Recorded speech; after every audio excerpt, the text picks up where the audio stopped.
Fairy Tail 100 Years Quest is officially out with chapter 170. And you know what? My tone after 168 being relatively, not gonna lie, kind of disappointed with, 169 being pretty fun and pretty interesting, at least to me, but 170, I feel like we might be heading towards a huge tonal shift starting from this chapter onwards. We got some wrap up for certain sections right now with Lucy and Natsu's part, as well as Happy, but we then transition to Erza towards the end of the chapter, and that section got me hyped, even though that was the tail end of the chapter. We'll get to that in a second.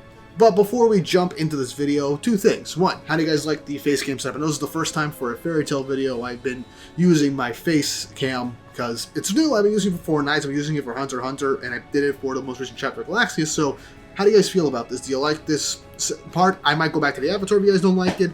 Let me know your thoughts down in the comments below if you kind of like the face cam. And also, don't forget to like, subscribe, and hit the notification bell for updates on future videos if you like these chapter reviews and you look forward to more videos for Fairy Tail Fridays. I got some stuff planned for the future, some experimental stuff, and some more explained videos that I'm trying to get done. So don't worry, you guys aren't going to be starved for Fairy Tail content anytime soon between chapters. Now, with all that out of the way, let's jump right into this chapter. Chapter 170 of 100 Years Quest, titled Your Name Shows Who You Are. And the cover image is just Lucy looking through a telescope with Happy. Honestly, I kind of like this outfit. I kind of hope she has this in the future. Now, this chapter starts off directly from last week, where Natsu managed to punch Brian in the ground and basically decimate them and kind of make him uglier than he was in the previous chapter. Man, that face is only a face a mother could love. And Natsu obviously immediately asks where Ignia is, but Brian says, "Didn't I tell you? He went to go find the Black Wizard Ferris." Natsu asks where that is, as Brian passes out saying he has no idea. So, yeah, I find that hilarious. Natsu wasted his time fighting him when he wanted to go and try and fight Ignia. Now, this is a good excuse for Natsu to take out the next Lacrima that they originally planned, instead of going off to fight Ignia. But hey, that's just me. We'll just let Natsu keep being Natsu. I find it fun 95% of the time. But we then cut over to Happy as Natsu just realized, oh yeah, what about Happy? We cut to seemingly the outside of the Fire God's Temple with Happy seemingly unconscious with Misfortune staring on top of him. He manages to get to his feet asking why she's doing this. And Misfortune says she has to do this because they're enemies. And then she breathes fire on him, saying that my destiny is to fight you. As this shocks Happy, and he begins to fly away to dodge the attack. He says that they're not enemies, they're both X-Seeds. But she says, I'm a fire cat, I only bring misfortune. It's right there in my name. I've burned down every home I've had. No matter where I go, I start fires. Even when an old man tried to pick me up, I burned him. So, this kind of showcases perhaps two things. Perhaps Misfortune isn't an X-Seed, which I doubt, or Misfortune is an X-Seed that managed to somehow gain the powers of fire just by mistake, or one magic fire and she can't put it out. I have no idea. But I honestly think that it'd be pretty interesting if Misfortune was just a fire, like a literal flaming cat. Like, can't put out the flames whatsoever unless something's going on with that, and she's not an X-Seed at all. I'd find that pretty interesting. Maybe some kind of fire spirit or something. That'd be a pretty cool twist on it. But it's Mashima, for all we know, it's probably one of the simpler things in terms of Misfortune. There's some giant twist. Probably just an X-Seed that learned fire magic, couldn't put it out, and that's what she looks like now. And so seemingly, she thinks that the fact that she's literally a flaming cat, she brings Misfortune everywhere she goes. It's right there in her name. And Ignia was the only one that took her in. And the fact that there's all fire wizards in Fire and Flame, things seem pretty much right as rain there. No matter how much she burns people, Fire and Flame won't be affected. They're fire wizards, so they'll have a resistance to it for the most part anyway, so she fits in very well. But Happy does bring up a pretty interesting point. He's with Natsu, he's a fire wizard too, and he's fine with all the fire all the time. He's with them all the time, and he's fine. And so he says, why not a fire cat too if I get along with him? But Misfortune then ends up erupting in flames, saying, I can't even touch anyone with the body I have right now. I'm a cat of misfortune with a body of misfortune. The very embodiment of misfortune. But Happy then does something pretty interesting. He goes up to her, grabs her by the hands, and just presses on her forehead, looking her square in the eye, stating, I can touch you. Even though he's starting to get burnt, He goes on to say that you're not Misfortune. You're Misfortune. Right there in the name. And I'm not gonna lie, I respect your game, my guy.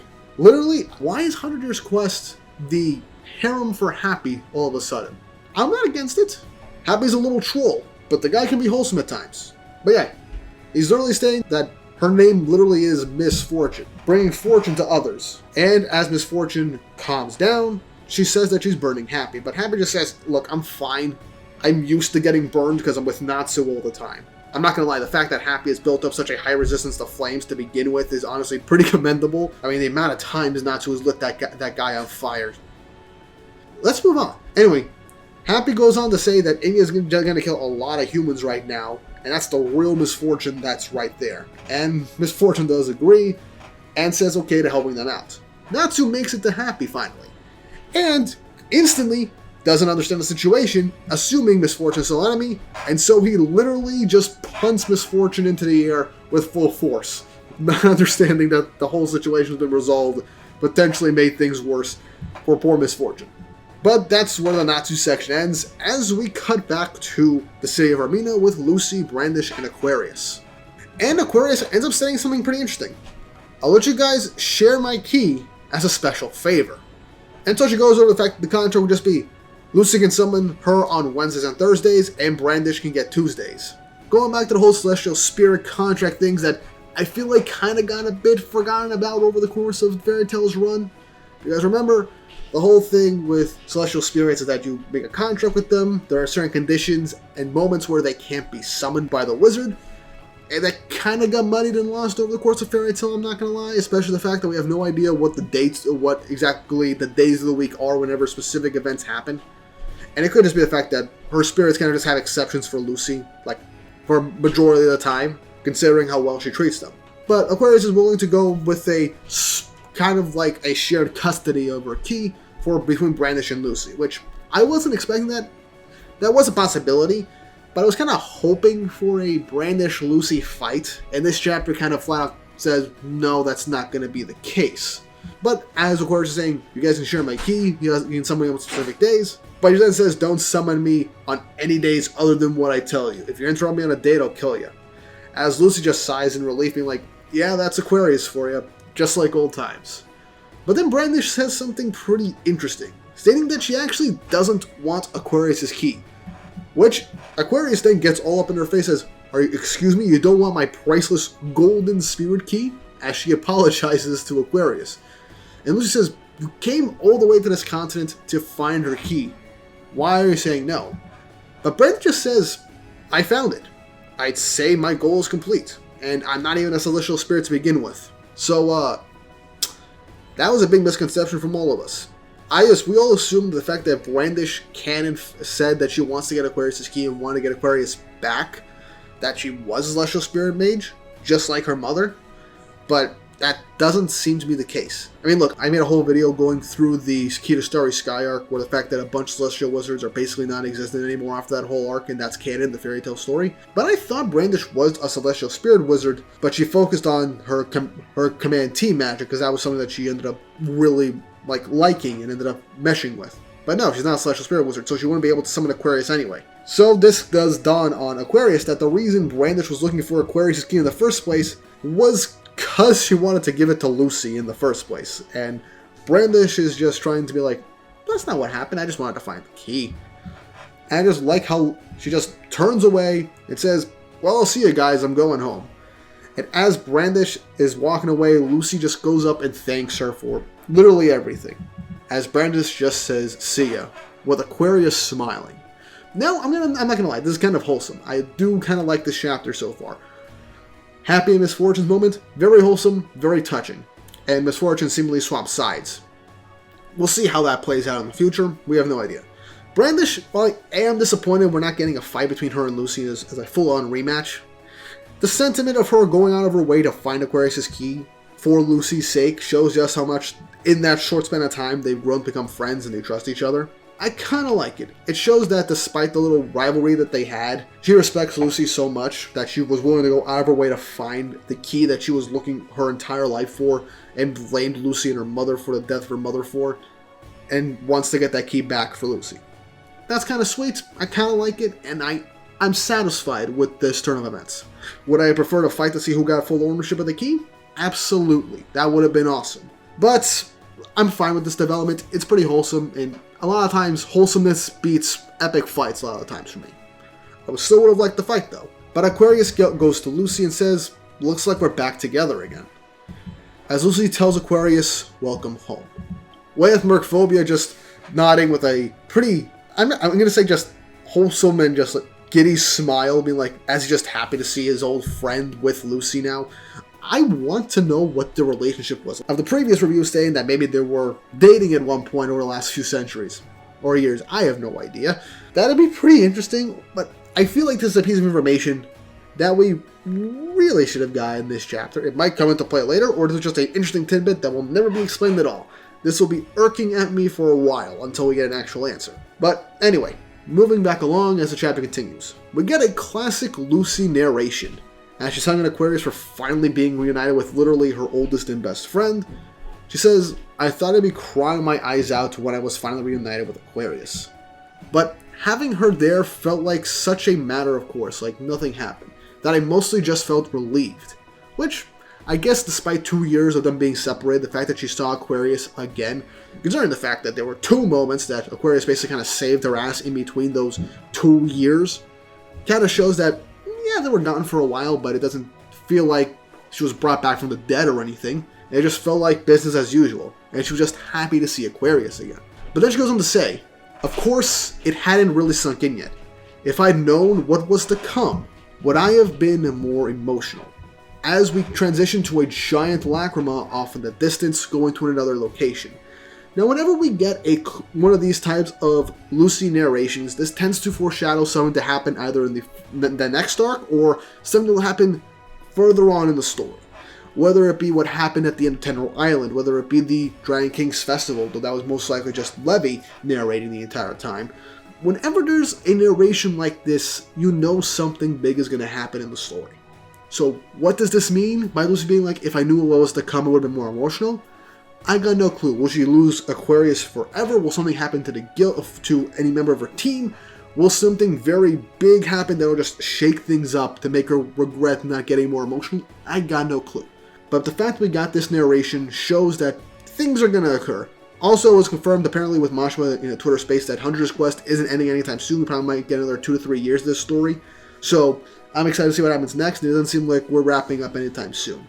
But as we transition to this giant lacrima, we get the reveal this is the ruins of Dramil, or Dramil, the city where Alderaan was basically stationed at and where Alderaan was.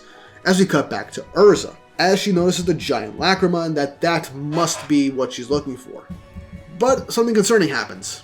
She doesn't know where Alderaan is. The fact that she can't see that giant dragon god is very concerning.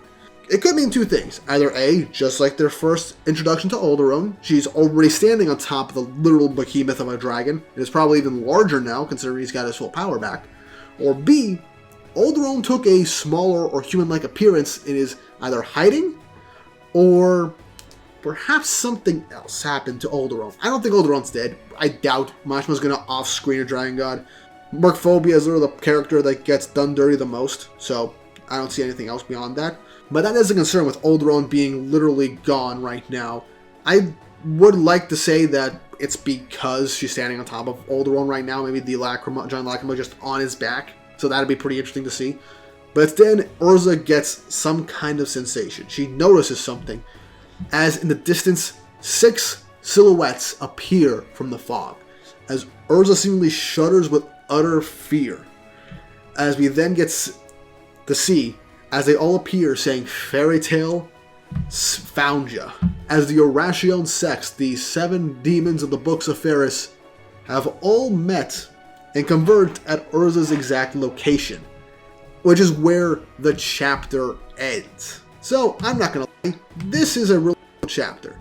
Look, I'm gonna be honest with you guys, I was not expecting these demons to just pull up on Erza 6-on-1 while she's off to do her whole Dragon God thing. I thought they were going to split up and take on individual members of Fairy Tail, if not Diablos as well. But no, they all went as a group and are simply going to do a 6v1 on Erza real quick.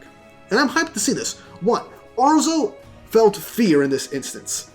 That shudder was like, what the hell is here right now? The only other time she's ever felt this was from very powerful opponents, Acnologia, or when they first met some of the dragon gods. I think mainly Selene, because she was the first to really give some big notice towards her. But the fact that she is scared showcases that she might be out of her depth. Now, Erza does have a Devil Slayer enchanted sword with Ice's demon ice magic, so she definitely has an advantage against these guys. But the fact that we don't know what any of their abilities are, it's 6v1, and even though Erza is incredibly strong and to an extent does have plot armor to an extent, let's be honest with ourselves, it's Erza, I don't see her winning. She either escapes, someone bails her out, or some other thing happens. I don't expect her to win whatsoever. If anybody says otherwise, it makes absolutely no sense, especially the fact that Zero of all characters has a grudge not just against Fairy Tail, but against Natsu in particular. So I see that being the case. But either way, I'm pretty excited for this. I might make a separate video on this in the future. I have something else planned between chapters, but if I come up with a good video idea to just talk about, I'm going to make this a thing. I am going to talk about this for the next Fairy Tail Fridays video if I come up with enough reason for a video. But until then, I want to hear what you guys think about this chapter. How do you feel about everything that went on with Misfortune? Do you feel that was wholesome? How do you feel about Lucy's reunion with Aquarius and everything with Brandish? How do you feel about that? How do you feel about the fact that all the women seemingly disappeared and the fact that Erza is going to fight all 6 members of the Eurasian Sext in the very next chapter? Let me know your thoughts and opinions in the comment section down below. And if you haven't already, like, subscribe, and hit the notification bell for updates on future videos. Really helps and it shows you guys enjoy the content I make here on the channel and shows you want to see more. And with all that said and done, I hope you all have an awesome day. Also, sorry about the longer than average video.